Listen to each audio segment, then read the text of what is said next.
camp in Bama to a special unit established in Maiduguri for them. 2 days after that, the governor summoned an emergency meeting. The UN, the UNICEF, they were all part of it. We went to Bama with the governor. He supervised the evacuation of additional 1,300 severely acute, malnourished infants. And unfortunately, we lost 6 out of the 1,900 of them. But apart from these 6 that we lost, every other person is doing very well. These ones were in the camp. They were not just released. They were in the camp. No, they were moved from the camp in Bama, to Maiduguri. And don't forget that most of those people that you see in Bama, they are people that were liberated in communities close to the Sambisa. The original inhabitants of Bama have not been in Bama since Boko Haram took over Bama. So most of these people that you see, they are people who are being liberated from communities. But I know that there are a lot of challenges, which is normal with management of IDP camps. Even the best IDP camps, in Kenya, everywhere in the world, you have this. That's why our focus is to reconstruct these communities for people to go back. Yeah, let's go to Abuja. Mr. Watt, tell us, what kind of nutritional deficiencies do these people in the IDP camps face? Yeah, thank you very much. I think it's important to recognize, and building on the previous speaker, that malnutrition is a situation that we do not only see in Borno, we see it in the whole country, and malnutrition levels are generally quite high in many parts of the country. However, because of the crisis in Borno, the situation has worsened. Many of the people have been completely cut off from agricultural activities, as well as support, as the previous speaker said. So what we start seeing in Borno is very high level of severe acute malnutrition. There's only one way I can describe it. I describe it as it's basically skin over bone. Many of these children are so far malnourished that are basically on the brink of death.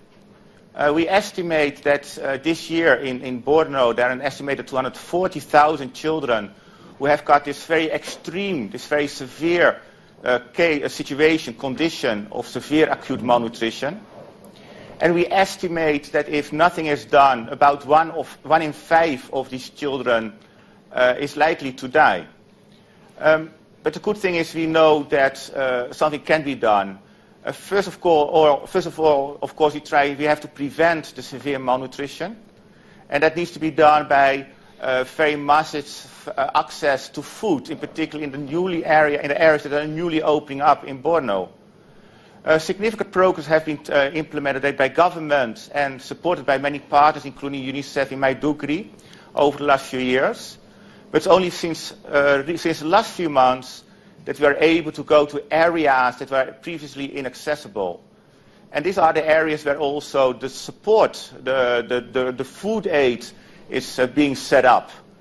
We need to have proper good food, and particularly for the youngest children, but also for pregnant women and for breastfeeding mothers. The normal rice is not enough. We need more nutritious food, very nutrition-dense food for them to stay well nourished. So that's the prevention part. Now, if we have failed, and we see that in this, what I said earlier, in about 240,000 children in Borno this year, we estimate, and those children will have reached the situation of severe acute malnutrition, the wasting. And in that case, there's only one good solution, and that's a very specialized, therapeutic kind of food. It's a small sachet, which is given to the child, and it's got a very high density kind of paste. The paste is made from groundnuts, milk powder is added, oil is added, sugar is added, the vitamins and minerals. It's a very nutrient-dense food, and we see that these children very quickly pick up again, and the child is on the brink of death. Within a few weeks, catches up. But of course, the big challenge is still in these newly accessible areas. Can we get these programs rolled out quick enough to reach all children? And of course, we should also remember, as the previous speaker said, there's still so many areas that are not yet accessible, and really are concerned about the condition and the situation of the people in those areas as well. Okay, Mr. Diwali, if I may come in here. When you talk about these foods that are nutritionally dense, you say they are in tiny sachets given to the children that will help them to quickly pick up their nutritional level. Let's just say those packages are not available. I'm not saying they are not, but let's just assume they are not available. What's the next best alternative to help these children pick up? Well, as I said, if a child with that condition has got a risk of 1 in 5 of dying, we know that with this very specialized foods, we can bring the risk back from about 19-20% to about 1%. So this is a significant reduction. Any other food, of course, will increase the survival chances of a baby, but not as far as to 1% death rates. So if you don't have anything else, you have to start looking for other nutrient-dense food that is available. One food that is often being used is a blend of a grain powder, maize soya blend, for instance, then also fortified with micronutrients.